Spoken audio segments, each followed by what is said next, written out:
Idaho Matters is brought to you in part by St. Luke's Pharmacy, now offering free home delivery. For daily medications or one-time prescriptions, home delivery is easy to set up. It's convenient and safe.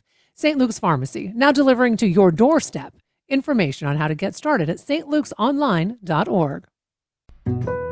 Love Boise State Public Radio podcasts? They are free to enjoy, but not free to produce. If you can give, your support helps keep shows like Idaho Matters and Scandalize available to everyone. Donate now at boisestatepublicradio.org.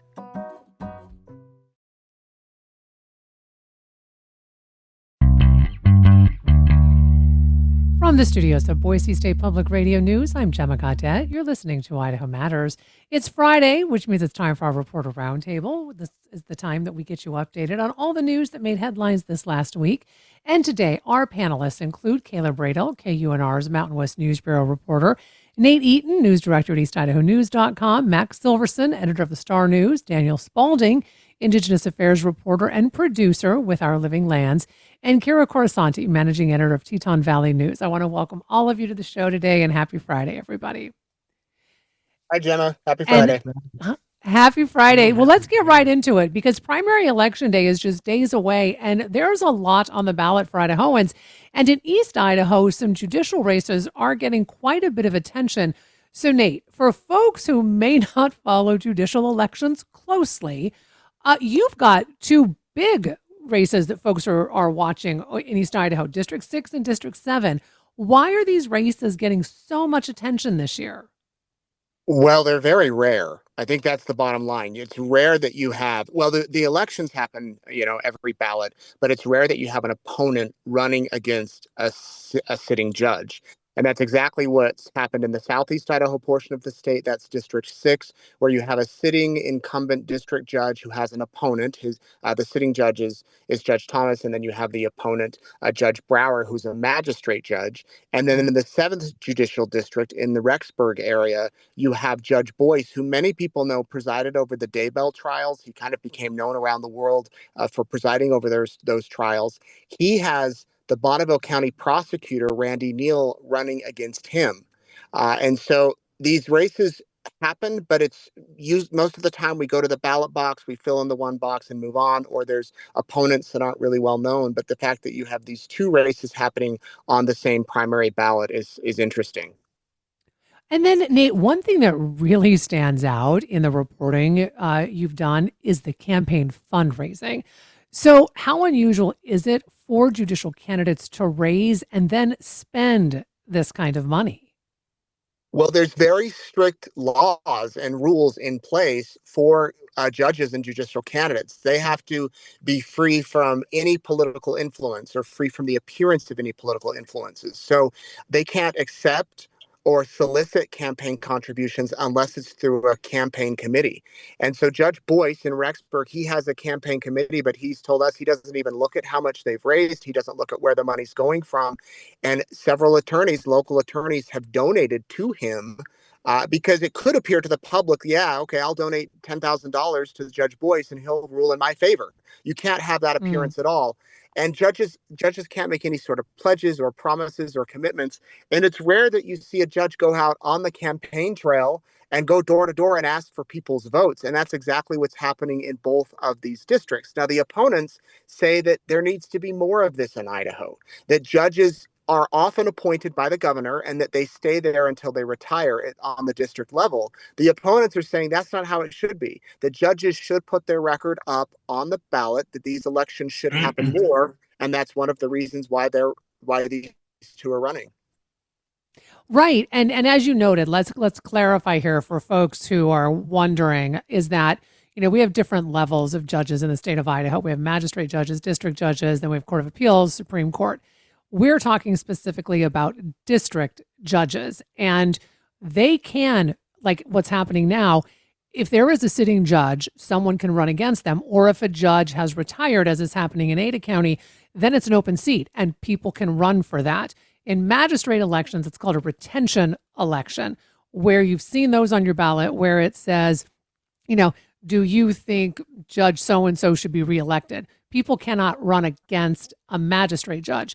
And at times, the governor does does decide who becomes a district judge if it's not up for election. That's not the case with magistrate judges. Wanted to make that clear, Nate, for folks, because I think it Thank can you. get Thank you. really confusing. Yeah. Right. So, so It with can be confusing. Yeah. no, go ahead. Yeah, it can be confusing because as you explained it perfectly, Jim. I don't think I had anything to add to that. So, can we talk then about a little bit more about these ethical concerns which you raised around campaign donations for judges? Um, and I think this is fascinating, Nate, because judges are held to such a level of accountability that I think there could be an argument made that, well, maybe if we're going to reevaluate this, maybe we should be looking at all people running for political office, right? So that there's no sign of impropriety. But judges are definitely held to this next level. So, what are the biggest concerns outside of their opponents that critics have about money influencing, these races? There are concerns that money's coming from out of state, that you could have undue influence to these judges. That if you have some political organization or some special interest group that wants to donate to a judge because of the way, or donate to an opponent because of the way a judge ruled, it's an interesting dilemma, you could say, because a lot of times people will have issues with the way a judge might rule on a particular case. We saw that with Judge Boyce with a sex offense Hmm. case that he ruled on, that went very, very viral because of a plea agreement that came before him. And that is the reason his opponent says he's running, or one of the reasons. The judge is not allowed to talk about that case publicly, but be due to judicial rules. He cannot come out and talk about that. So even when these judges campaign, they have to be careful not to talk about cases that have come before them. And they have to be, careful to show that they're not showing favoritism toward one person or another. On the flip side, Gemma, it was for the first time I was able to sit down and do an interview with Judge Boyce for 30 minutes. So the access kind of opens up when their job is on the line, that they will sit down Hmm. and talk with you, and not talk about specific cases, but their rule on the law, their rule on, or their opinions on the law, and how they conduct their courtrooms. So you do kind of see a different side of them during these election processes. Well, I think folks should go and read your article too, Nate. I think it's very fascinating. But again, everyone, I think, over in Eastern Idaho is going to be watching these races very closely come May 19th. Daniel, welcome to our panel. And I want to talk next, Daniel, about the Trump administration's decision to pull out of a landmark Columbia River Basin Agreement. And it's really reignited a decades long fight over salmon recovery, but as well as hydropower dams and then tribal treaty rights in the Northwest. So, Daniel, for folks who haven't followed this issue closely, what exactly did this agreement do, and why was it considered such a major breakthrough for tribes and salmon recovery efforts? Yes, thank you for having me. So the agreement was a historic, deal between the federal government and tribes and states, aimed at restoring salmon populations in the Columbia River Basin while also addressing, the future of Lower Snake River dams. And what made it such a breakthrough was that it was centered, around tribal treaty rights and indigenous leadership in the conversation in a way that we really haven't seen before. And so tribes like the Nez Perce tribe have long argued that salmon, are tied to their culture, identity, and Hmm. treaty protected fishing rights. And so this agreement also paused years of, costly litigation and committed federal investments towards salmon restoration, clean energy replacement, and tribal-led conservation work. So many saw it as, one of the most collaborative and hopeful steps forward in decades. So, Daniel, you spoke with Eric Holt, and for people who aren't familiar, he is the chairman of the Nez Perce Tribes Fish and Wildlife Commission.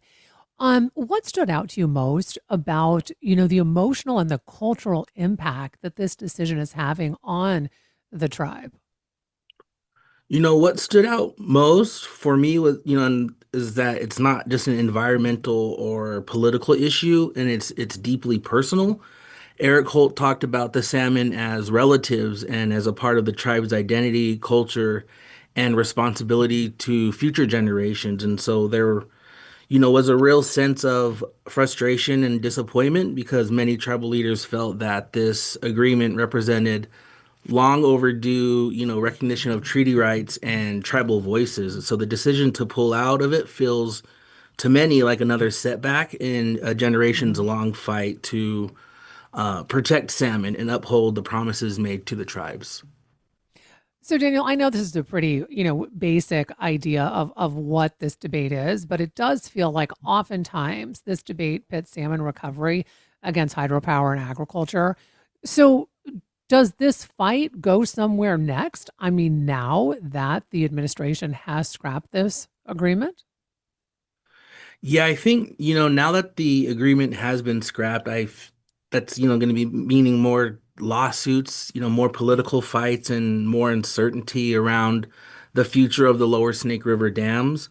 But tribes along the Columbia Basin have made it very clear that they're not backing away from this fight. And salmon recovery and treaty rights can't keep being delayed, especially as salmon populations continue to decline. And, at the same time, supporters of the dams argue they're critical for hydropower, transportation, and agriculture in the region. So, moving forward, the big question becomes whether leaders can find a new path that balances, energy and economic needs while still seriously addressing salmon recovery and tribal treaty obligations. All right, appreciate that update, Daniel. There is a new air quality report out, and it is putting several Mountain West cities, including Boise, on a list that I think it's fair to say nobody would want to be on. And it's raising concerns about pollution as well as wildfire smoke and the impact of climate change on public health. And Caleb, you've been reporting on this. So, what stood out to you most in this year's report? And if you could tell us what the report is, but especially when it comes to Boise and other Mountain West cities. Yeah, thanks for having me, Gemma.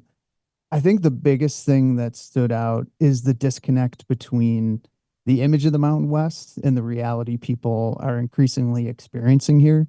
A lot of people think of this region as clean air, outdoor rec, wide open spaces, but many Mountain West cities continue to rank poorly for ozone pollution, particulate pollution.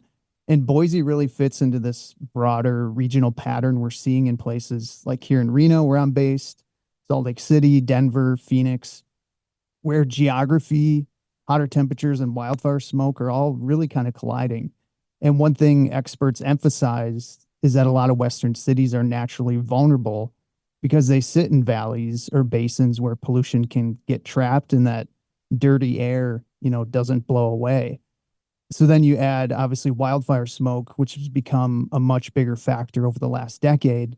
And it's really changing, what air quality looks like in the region. I also thought it was notable that this report framed the issue, as a public health concern, especially for children. The report showed that now half of US children live in an area where the air quality is poor. And then there's also, older adults, people with respiratory conditions. It's not just an environmental issue anymore. It's something people are feeling in their daily lives. Oh, and that's such a good point, Caleb, because I mean, I don't know about you being in Reno, but here in Boise, it's almost like you brace for what summer's going to bring in terms of air quality. And I'm curious to know if that report then talked at all. I know they talked about climate change and wildfire smoke, but are experts saying that this is basically a new normal then for air quality in the West? Because it sure feels like it when you're living here. Yeah, that's a great question. I mean, I think experts are careful about saying any one bad season is permanent, but there's definitely concern that this is becoming a long-term pattern. Warmer temperatures are contributing to longer, more intense wildfire seasons. Wildfire smoke can travel hundreds or even thousands of miles across the region. So even communities that aren't near an active fire can still experience days or weeks of unhealthy air. I mean, anytime there's a wildfire near Yosemite, a few days or weeks later, Reno gets that wildfire smoke and it just kind of hangs here. Mhm. I think what's changed is that smoke season has become something many Western residents, like you just mentioned, now anticipate every summer. I don't know about you, but I check air quality apps the same way I check weather forecast apps Yeah. nowadays, especially this time of year. And experts also point out that climate change can worsen that ozone pollution because hotter temperatures help create that chemical reaction that produces it. So yeah, there's this combination of more wildfire smoke, more heat-related pollution concerns kind of happening at the same time. So, Nate, there was a proposed AI data center in Pocatello, and it is raising some really big questions about power as well as water, even taxes, and what this kind of massive project could mean for the future of the city of Pocatello. And what I found really interesting in the reporting is the energy demand. And this is a question that's happening all over the state of Idaho. I mean, I know we're talking specifically about Pocatello. There is a data center being built in Kuna outside of Boise, and those questions are being asked as well. So, just how significant is a 100 to 200 megawatt project for a city the size of Pocatello? Huge. Idaho Power says that 100 megawatts is comparable to the amount of power utilized by the entire city of Pocatello in 1 year. 1 year. So all the power used in 1 year, that's what this AI proposed data center, which it's not even really proposed. It's if this were to happen, that's the type of electricity they would mean. This is a really hot topic, especially here in eastern Idaho, as in northern Utah in Box Elder County, a data center was just approved by the commissioners there, despite protests, a lot of protests by locals. And so I think that kind of has everybody watching here in East Idaho to see. And you mentioned in Kuna too, nationwide, these things are going to be popping up more and more, but it's a lot of power. Oh, yeah. So, Nate, when they say that 100 to 200 megawatt, is that like what this center would do per year? I mean, so then you're talking on top of what the city uses every year. Right. So then they said that the facility like this would run around the clock. It would double Pocatello's energy consumption. So you've got the city taking up half of the power, well, doubling it, I guess, taking up half, while the data center would take up the other half. Okay, so let's talk about water as well, because this is a big issue that I think is coming up quite a bit, and rightfully people have concerns about it. And there are still a lot of unanswered questions around water use, but also infrastructure. So can you talk to us what concerns do residents have around this? I mean, are city officials concerned about this? There are big concerns with the water. However, in this proposal, they're saying that the Lex Developments, the company that's done the research on this, says that a future data center would have a near zero ongoing potable water use. That's because it would be a closed loop liquid cooling rather than evaporative cooling. So basically, they compare the system to like coolant in a car engine, where it would circulate nonstop. Water goes in, stays in there, and it circulates. But the city still had concerns with that. They responded and said, well, how much wastewater would be discharged? They asked for a ballpark number in the gallons. Will there be any pretreatment required? Will there be any chemicals being discharged? And those questions were not answered. So that's still up in the air. That's still a big question. Okay, so the other thing though, Nate, that's sticking out to me is that there isn't a specific data center company that's attached to this proposal, at least not yet. So, I mean, what exactly is the city being asked to approve at this stage, and who's asking them to? Right. A lot of people are like, is this the horse before the cart before the horse, however you want to say it?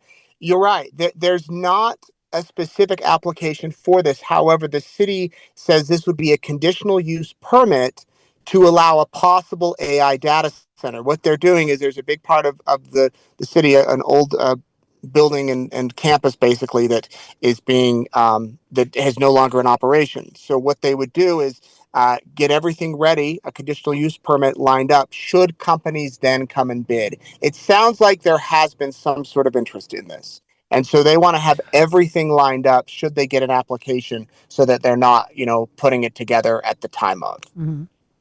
So, Nate, I mean, I'm wondering specifically about residents, and if we're going to potentially see, as you mentioned in Utah, a lot of protests. I mean, are there residents who are saying, yeah, this is a great idea, or is it something where there's a lot of hesitation at this point? I'd say all of the above. There definitely are Mm, some hesitations. The counter argument that the development company, the presentation for this said that it would bring in more property tax money, that 100% of it would stay local, and that money would go to schools and whatever in the community. But there are concerns with the water, as we talked about, with the power, and a lot of people mm. simply don't want it in the community. And so the city has committed to holding public hearings, to letting everybody speak. And we mentioned the Box Elder County one in northern Utah. That hit the national stage, and that really got people fired up. So I think the city is trying to take a proactive approach to maybe get ahead of some of these concerns. And Caleb, let me bring you into the conversation because this proposed project in Pocatello is actually part of a much bigger national trend. As data centers that are tied to AI and cloud computing are increasingly moving into these smaller, more rural communities. I mean, we Pocatello, we mentioned, Cuna, which was a small rural community. And your reporting is showing a really big shift from these urban areas into rural counties. So, do we know why companies are suddenly looking at places like Idaho and, as Nate mentioned, like northern Utah for these kinds of projects? Yeah, Gemma, a big reason is that these companies need enormous amounts of space and electricity, and rural parts of the Mountain West can offer both. Land is generally cheaper, permitting can sometimes move a little bit faster, and many Western states are actively trying to attract tech and industrial investment. Idaho also has access to energy infrastructure that's appealing to these companies. And in some cases, the cooler climates we experience here can help reduce some cooling costs for servers. I think the broader trend here is that the digital economy has a very physical footprint. AI, Mm. cloud storage, streaming, all of that depends on massive buildings full of servers that consume huge amounts of electricity. And according to some, huge amounts of water, though it seems like the water footprint is a little fuzzier. But even still, as demand for AI computing explodes, companies are looking beyond traditional tech hubs like Silicon Valley into places that have more land and energy capacity to support that growth. So rural communities are increasingly being asked to host this infrastructure that powers services people all over the country use every day. And Caleb, I mean, communities around the country, and as Nate pointed out in Utah, they're really starting to push back over these concerns, in particular around power, water, and pollution. Do you think that we're in the reporting that you've done? Are you starting to see the beginning of that same conversation? Here in the Mountain West. Yeah, good timing for that question. Actually, yesterday here in Reno, the city council voted to temporarily pause approvals for new data centers Mm. while the city council works through questions around regulations and long-term impacts. A lot of conservation groups like the Sierra Club have kind of rallied the community to force the city council to make a decision because they're just kind of like popping up everywhere. Not even just outside of Reno, but there's specifically one that is being built near a residential area, near stores, and it just kind of looks like a warehouse, and then people realize, oh, it's another data center.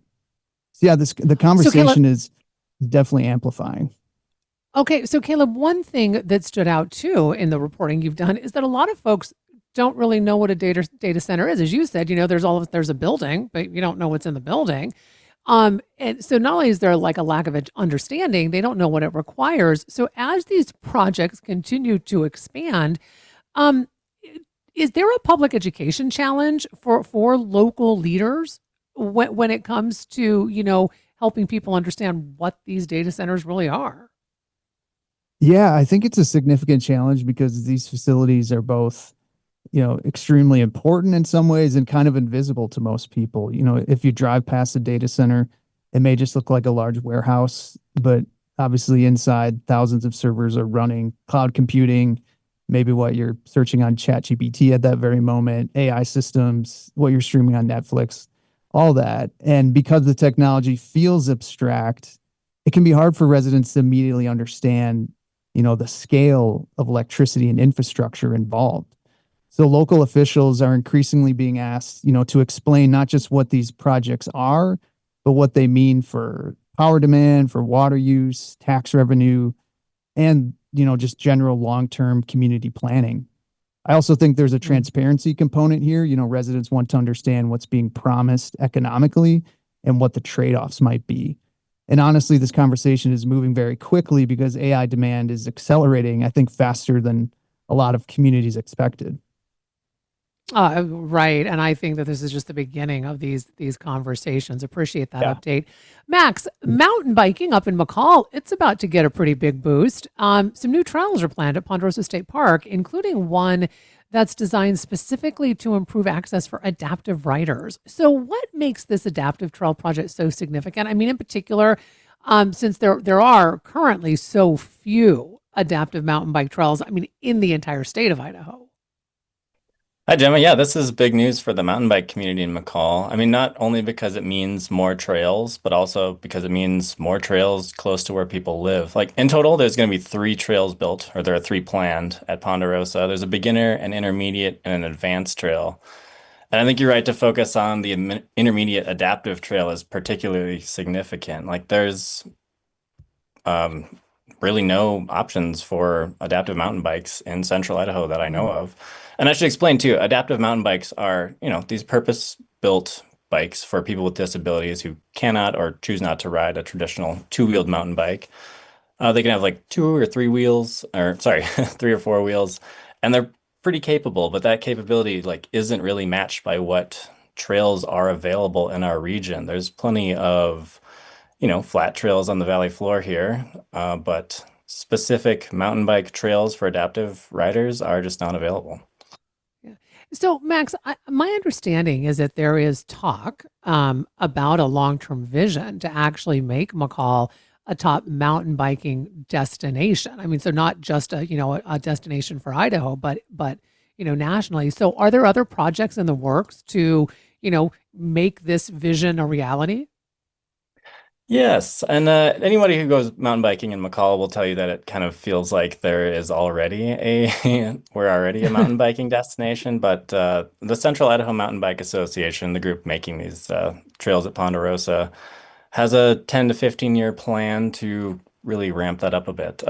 So that would mean more trails at the Bear Basin Network is something they're working on with the Forest Service. The Little Ski Hill, which, as everyone probably knows, is a small wintertime ski area with a T-bar that could have some mountain bike trails in the summertime. There could be an expansion of a skills park or a new skills park with the city of McCall, and just more trails kind of every direction you look is what they're planning.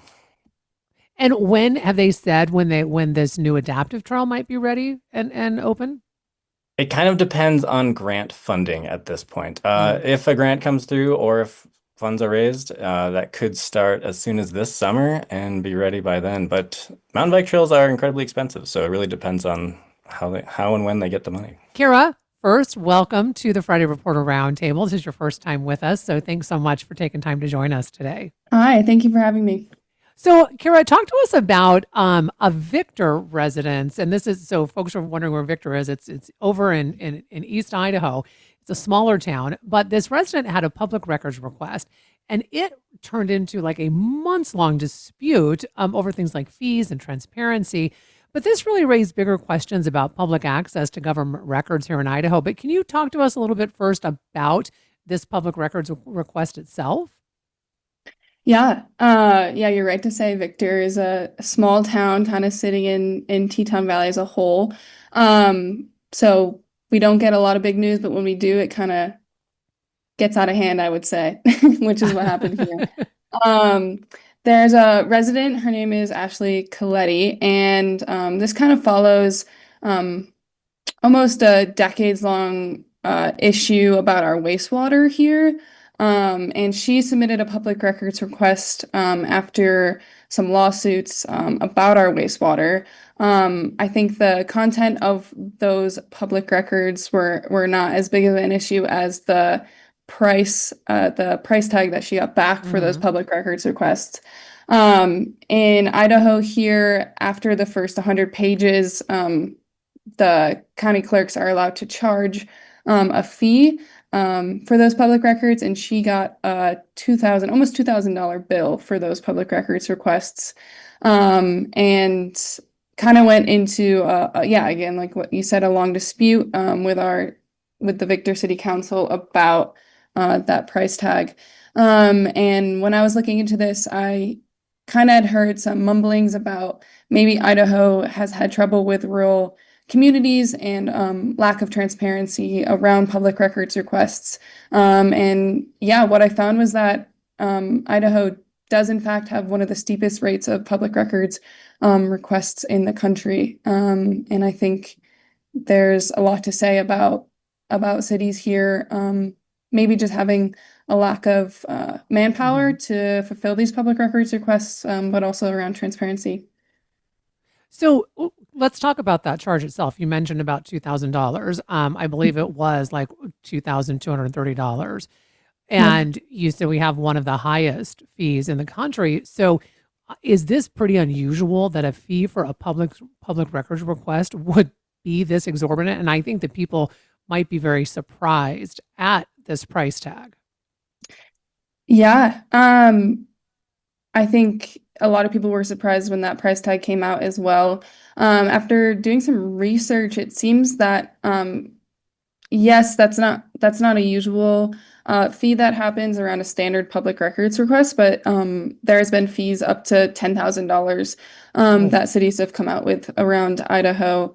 And most of the fees for this public records request in particular were because of a request for a third party, due to a lack of mistrust in Victor's city government. The resident requested a third party to review the documents, and I think that's kind of where that price tag got raised. But after kind of looking throughout Idaho, these issues kind of drew attention in the legislature this past session, actually. Representative Barbara Edhart introduced a bill with the Idaho Press Club because of a situation where they had to pay $40,000 in fees to defend a wrongful public records request. Well, because that's one of the biggest issues, right? Is that the only way to challenge a fee is through a lawsuit. So, since this got to, legislators' attention this last session, do we know if the state will try to create a simpler appeals process? Yeah, I think at the moment they aren't moving on anything in that direction. The Idaho Attorney Office has said to me and to multiple other journalists in the state that when people call us and they are expressing a grievance around a public records request, they just respond, that's something for a judge to decide. And then I think that puts a lot of people in tight positions where their public request fee is not going to be the biggest expense if they have to go to court to defend something. And yeah, in terms of this case in Victor, our city council kind of looked at that, and in a couple work sessions, instead of straight going to court, they mentioned that residents can bring it up during a public comment session during a city council meeting. But yeah, ultimately throughout the state, the only solution is to go to court. Okay. So if you've ever had a bumpy flight into Boise, even Denver or Salt Lake, guess what? There's some new data out there that backs up what passengers, I think, in the Mountain West have probably suspected for quite a while. So Caleb, why are so many Mountain West airports ranking high for turbulence compared to the rest of the country? Yeah, Gemma, a lot of it comes down to geography. Many of the airports ranking high for turbulence, places like Boise, Denver, Reno, Salt Lake City, they're located near major mountain ranges. And when strong winds move across the mountains, the terrain disrupts the airflow and creates kind of unstable air patterns. So the same dramatic landscapes that make the Mountain West beautiful are also the ones that create challenging flying conditions. And honestly, this probably won't surprise people who fly in the region, often. A lot of the passengers have experienced these bumpy descents into Western airports. I just did last week. And what's interesting is that these turbulence rankings aren't necessarily about dangerous flying conditions. They're more about how frequently pilots and passengers encounter rough air compared to flatter parts of the country, like the upper Midwest where I grew up. And So this, I talked to a commercial pilot about this, and he says they train for this constantly, and the aircrafts are designed to handle far more turbulence than most people realize. yeah, we just don't like it. In fact, the story mentions what they're calling it mountain wave turbulence. So, but then there's also growing research into whether climate change could make turbulence more common. So, are experts making any type of connection right now to that? There's a little bit of research. Yeah, mountain wave turbulence basically happens when strong winds move over mountain ranges and create ripples on the other side. One expert compared it almost to like rapids in a river. Um, and yeah, what's interesting is there is these questions about whether climate change is causing this turbulence. They're actively studying that, and especially when it comes to clear air turbulence, which can be harder for pilots and passengers to anticipate because it's often invisible on radar. There is evidence suggesting that warming temperatures and changes in atmospheric conditions could increase certain types of turbulence in some regions. But I think experts right now are careful to say that they're connecting the dots fully. It's still kind of an evolving area of research. And turbulence is influenced by a number of different factors. Teton Valley Rancher is testing out virtual fencing technology, and this could actually change the way cattle are managed using GPS collars and then an app instead of traditional fences.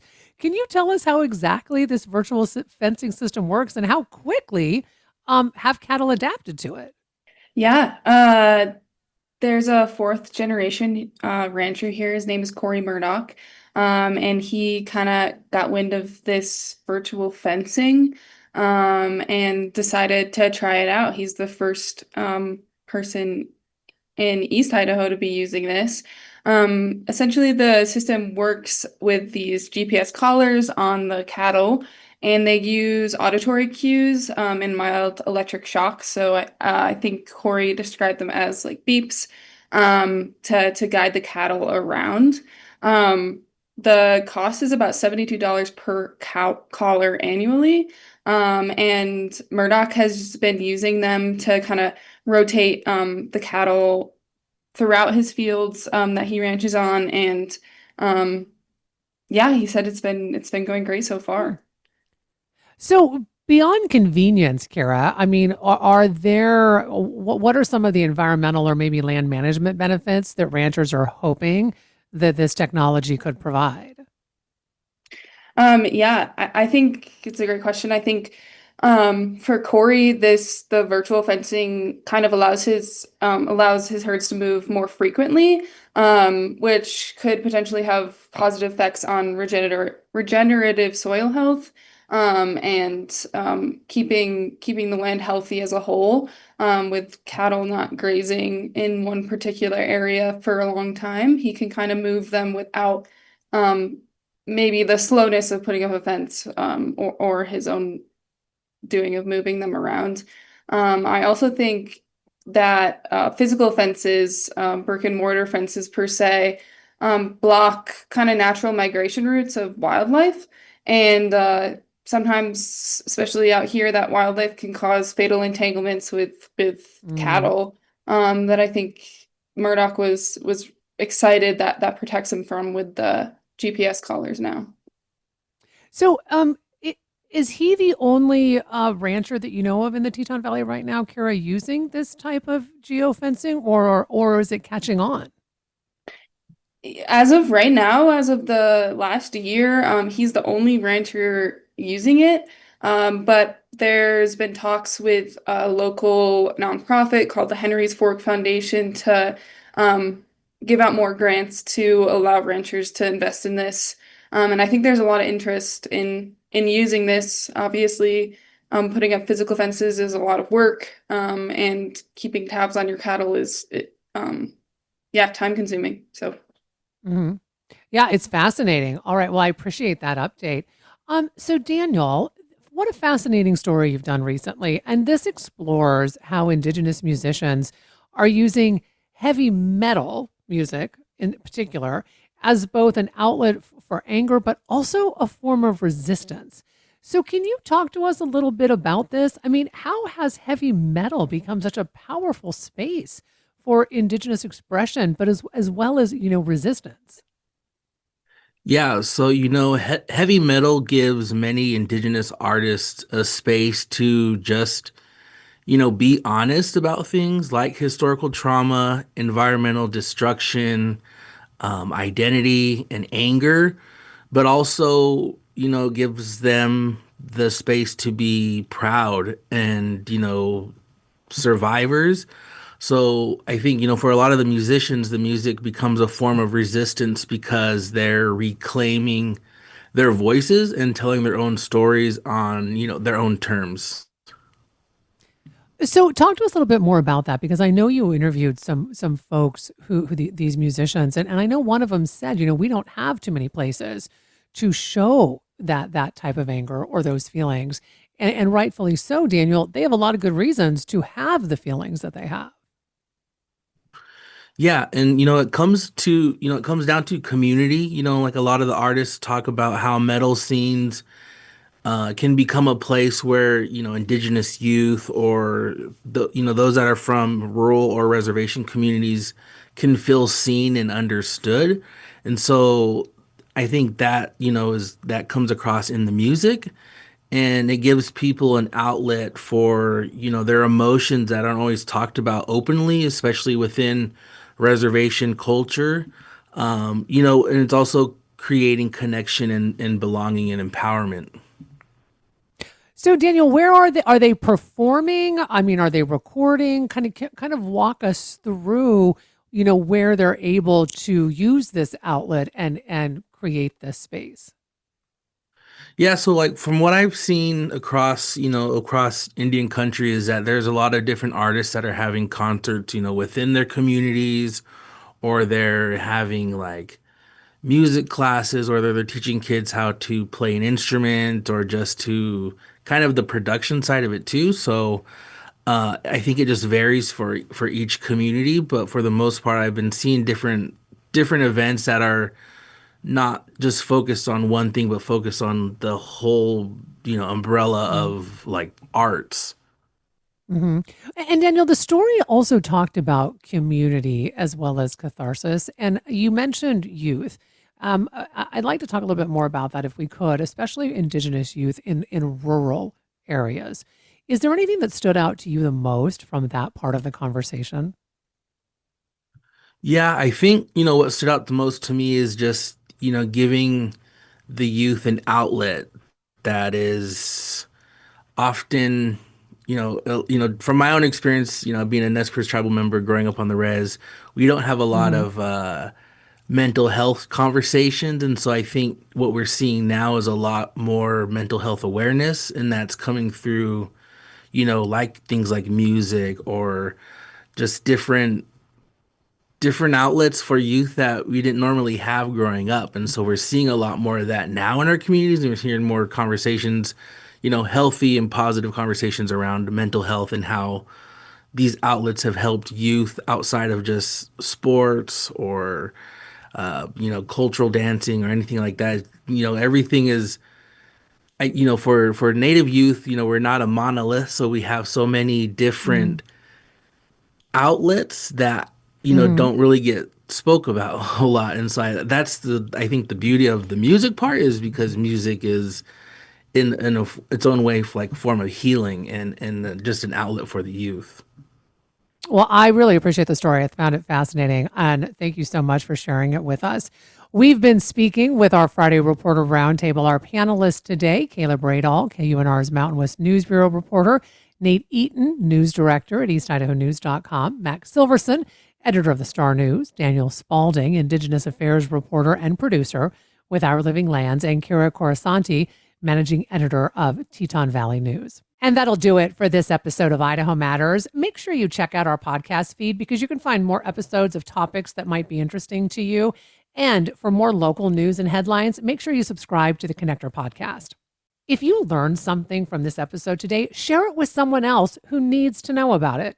Hi, Idaho Matters podcast listeners. If you're on your smartphone right now, or if you have it nearby, I wanted to pop in to tell you about something to check out. Boise State Public Radio is now on Nextdoor. Here's what that means. Trusted local news, thoughtful reporting, and stories from across Idaho right along your neighborhood updates. If you already have the Nextdoor app, you're halfway there. Just search Boise State Public Radio and hit follow.